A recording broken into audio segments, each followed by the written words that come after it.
ప్రభుత్వాలు civil service అధికారుల్ని సైతం ఎంత ఈజీగా టార్గెట్ చేసుకోవచ్చో ఏబీవీ పరిస్థితిని చూస్తే అర్థమైపోతుంది. ఆయనేమీ చిన్న అధికారి కాదు, డీజీ స్థాయి అధికారి. సర్వీసులో ఇంతవరకు రిమార్క్స్ లేని పోలీస్. కాని ఓ ప్రభుత్వంలో మాయని మచ్చ మూటగట్టుకున్నారు. ఆయనపై ఆరోపణలు తప్ప ఒక్క సాక్ష్యం చూపించలేకపోయింది ఆ ప్రభుత్వం.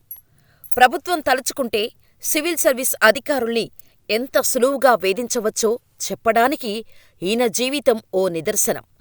భవిష్యత్తులో ప్రభుత్వ ఉద్యోగులు రాబోయే ప్రభుత్వాలకు గుడ్డిగా నమ్మి పనిచేయకుండా, వాస్తవంగా ఉన్న నియమ నిబంధనల మేరకు పనిచేయాలని చెప్పటానికి ఈయన జీవితం ఓ తెరిచిన పుస్తకం. ఆయనే ఏబీ వెంకటేశ్వరరావు. 2019కి ముందు టీడీపీ ప్రభుత్వంలో ఇంటెలిజెన్స్ చీఫ్గా ఉన్న ఏబీవీకి జగన్ ప్రభుత్వం వచ్చాక పెగాసస్ స్పైవేర్ కొనుగోలు వ్యవహారంలో ఏబీ వెంకటేశ్వరరావును నిందితుడిగా చూపిస్తూ ఏబీవీపై వైసీపీ ప్రభుత్వం మే 31న 2019న సస్పెన్షన్ వేటు వేసింది. అయితే ఇక్కడ ఈ పెగాసస్ స్పైవేర్ గురించి తెలుసుకోవాలి. పెగాసస్ స్పైవేర్ తయారు చేసింది ఇజ్రాయిల్కు చెందిన స్పైవేర్ సాఫ్ట్వేర్ కంపెనీ. ఈ స్పైవేర్ ఫోన్తో పాటు ఇతర డివైస్లోకి సింపుల్గా ఇన్స్టాల్ చేయవచ్చు. ఈ స్పైవేర్ ఫోన్లో ఇన్స్టాల్ అయిన తర్వాత ఫోన్ని పూర్తిగా మన కంట్రోల్కి తీసుకోవచ్చు. ఫోన్లో ఉన్న ప్రతి అంశాన్ని గమనించవచ్చు. మనకు కావాల్సిన సమాచారాన్ని సింపుల్గా ఎదుటివారికి తెలియకుండా దొంగలించవచ్చు. పెగాసస్ స్పైవేర్తో ఈ మామూలు ఫోన్లే కాదు, యాపిల్ ఫోన్ను కూడా హ్యాక్ చేయవచ్చు. Voice calls, WhatsApp, SMS, emails, call list, contacts అన్నీ ట్రాన్స్ఫర్ అవుతాయి. అయితే ఇలా ఫోన్ ట్యాపింగ్ చేయటం భారతదేశంలో ఇల్లీగల్. అయితే 2016లో తొలిసారిగా పెగాసస్ గురించి దేశం తెలుసుకుంది. ఆ తర్వాత 2019లో ఏపీలో అప్పటివరకు ఉన్న టీడీపీ ప్రభుత్వం పెగాసస్ స్పైవేర్ను కొనుగోలు చేసి వినియోగించినట్టు వార్తలు రావటంతో దేశవ్యాప్తంగా కలకలం రేగింది. ఈ కేసులోనే ఏబీవీని వైసీపీ ప్రభుత్వం టార్గెట్ చేసింది. 2014 నుంచి 2019 వరకు చంద్రబాబు ప్రభుత్వంలో ఏబీ వెంకటేశ్వరరావు రాష్ట్ర ఇంటెలిజెన్స్ చీఫ్గా పనిచేశారు. ప్రజల భద్రత, శాంతి భద్రతల పరిరక్షణకు వినియోగించాల్సిన పెగాసస్ స్పైవేర్ను ఆయన దుర్వినియోగం చేసి చంద్రబాబు రాజకీయ ప్రయోజనాలు కలిగించేందుకు అడ్డదారులు తొక్కారని వైసీపీ ప్రభుత్వం ఆరోపణలు చేసింది. అంతేకాదు, వైసీపీ తరపున గెలిచిన 23 మంది ఎమ్మెల్యేలను ప్రలోభాలకు గురిచేసి టీడీపీలో చేరేలా చేయడంలో కీలక పాత్ర పోషించారని, నిబంధనలకు విరుద్ధంగా రాష్ట్రంలోని ఓటర్ల వివరాలు, వ్యక్తిగత సమాచారాన్ని టీడీపీకి చెందిన సేవామిత్ర యాప్నకు అనుసంధానం చేసి డేటా చౌర్యానికి పన్నిన పన్నాగంలోనూ ప్రధాన పాత్రధారిగా ఏబీవీని నిందించింది. 2019 ఎన్నికల్లో వైసీపీని ఓడించేందుకు టీడీపీ, వైసీపీ కీలక నేతల ఫోన్లు ట్యాపింగ్ చేశారని, చంద్రబాబు ఆదేశాలతో పకడ్బందీగా పన్నాగం పన్ని ఏవీబీ టీడీపీ ప్రభుత్వం కోసం ఈ పనులు చేసి పెట్టారని నొక్కి చెప్పింది. పెగాసస్ స్పైవేర్ వంటి వాటిని కొనుగోలు చేయాలంటే ముందుగా కేంద్ర రక్షణ శాఖ అనుమతి తప్పనిసరి. కానీ కేంద్ర రక్షణ, హోంశాఖలకు తెలియకుండానే ఈ వ్యవహారాన్ని ఏవీబీ ముగించారు అనే వాదన ఉంది.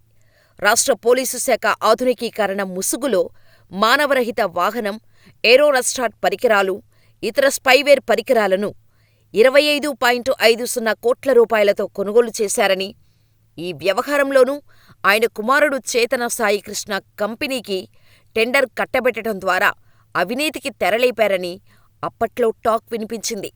ఏబీవీ కుమారుడు చేతన సాయికృష్ణ, అతని స్నేహితుడు భాగస్వామిగా 2017 జూలై 11న Akash advanced systems private limited అనే కంపెనీని విజయవాడలో ఏర్పాటు చేశారు.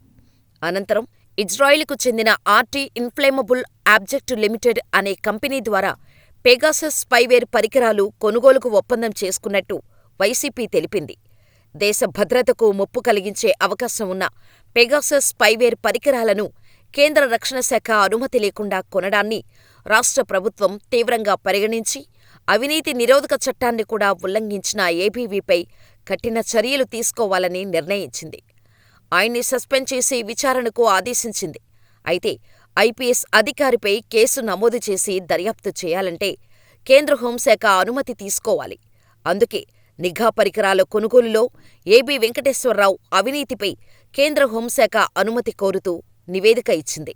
దీంతో ఏబీవీపై వైసీపీ ప్రభుత్వం మే 31న 2019న సస్పెన్షన్ వేటు వేసింది. దీన్ని సవాలు చేస్తూ ఏబీవీ హైకోర్టుకు వెళ్లారు.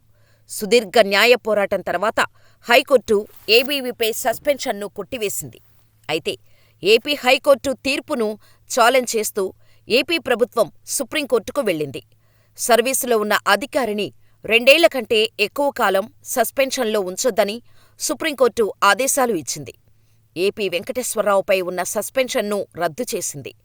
ఇక రాష్ట్ర ప్రభుత్వం విధించిన సస్పెన్షన్ను కొద్ది రోజుల క్రితమే కేంద్ర పరిపాలనా ట్రైబ్యునల్ ఎత్తేసింది. అటు హైకోర్టు సైతం ఏబీవీకి పోస్టింగ్ ఇవ్వాలని, క్యాట్ ఉత్తర్వుల్లో జోక్యం చేసుకోబోమని స్పష్టంగా చెప్పింది. ఈ క్రమంలో ఆయన్ను సర్వీసులోకి తీసుకోవాలని ఏపీ ప్రభుత్వ ప్రధాన కార్యదర్శి జవహర్ రెడ్డి ఉత్తర్వులు ఇచ్చారు. హైకోర్టు, సుప్రీంకోర్టు, క్యాట్ ఇలా ఎవరు చెప్పినా ఆయనకు న్యాయం జరగటం లేదు. క్యాట్ తీర్పులో సుప్రీంకోర్టు ఆదేశాల ఉల్లంఘన అని స్పష్టంగా ఉన్నప్పటికీ గత ప్రభుత్వం ఏమాత్రం పట్టించుకోకుండా హైకోర్టులో పిటిషన్ దాఖలు చేసింది. నెలాఖరులో రిటైర్ అవుతున్న ఆయనను సస్పెన్షన్లో ఉండగానే రిటైర్ అయ్యేలా చేయాలని జగన్ కుట్ర పన్నుతున్నారనే అనుమానాలు వ్యక్తం చేశారు కొందరు రాజకీయ నాయకులు. హైకోర్టు క్యాట్ తీర్పు అమలు చేయాల్సిందేనని తీర్పు ఇచ్చినా ప్రభుత్వం పోస్టింగ్ ఇవ్వలేదు. ఆయన రిటైర్మెంటుకి రోజే ఆయనకు వైసీపీ ప్రభుత్వం పదవిని ఇచ్చింది. జూన్ 14న ప్రింటింగ్ అండ్ స్టేషనరీ డీజీగా బాధ్యతలు స్వీకరించారు. కానీ అదే రోజు ఏబీ వెంకటేశ్వరరావు పదవీ విరమణ కూడా చేశారు. కానీ పదవీ విరమణ సమయంలో ఆయన మాట్లాడిన మాటలు అందరినీ ఆలోచింపచేశాయి. ఉదయం పదవీ బాధ్యతలు స్వీకరించి సాయంత్రానికి పదవీ విరమణ చేసే పరిస్థితి నాకు కలిగింది. దీనికి కారణాలు ఏమైనప్పటికీ అన్నీ బాగానే జరిగాయని భావిస్తున్నా. నా వృత్తి జీవితంలో అన్యాయాన్ని ఎదుర్కొనేందుకు చట్టం గీతను కొంచెం అటు ఇటుగా జరిపానేమో కాని అన్యాయం చేయటానికి ఎప్పుడూ ఆ గీతను చెరపలేదు.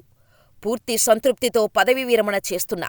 నీతి నిజాయితీతో ఉండటం, ఎవరికైనా అన్యాయం జరుగుతుంటే ఒక అడుగు ముందుకేసి అడ్డుకునేందుకు ప్రయత్నించటమనే నా లక్షణాలే ఈరోజు నన్ను లక్షల మందికి దగ్గర చేశాయి.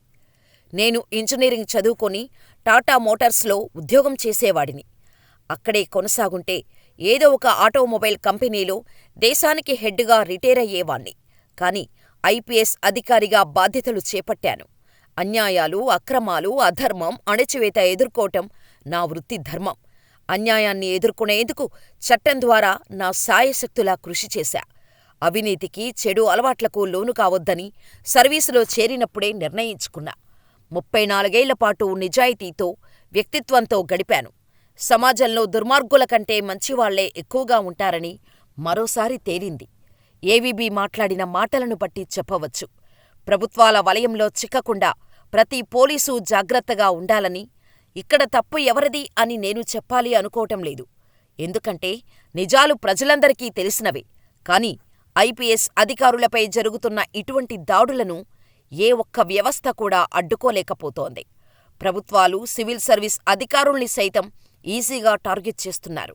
మరి ఈ స్టోరీ గురించి మీ అభిప్రాయాన్ని మాకు కామెంట్ చేయండి.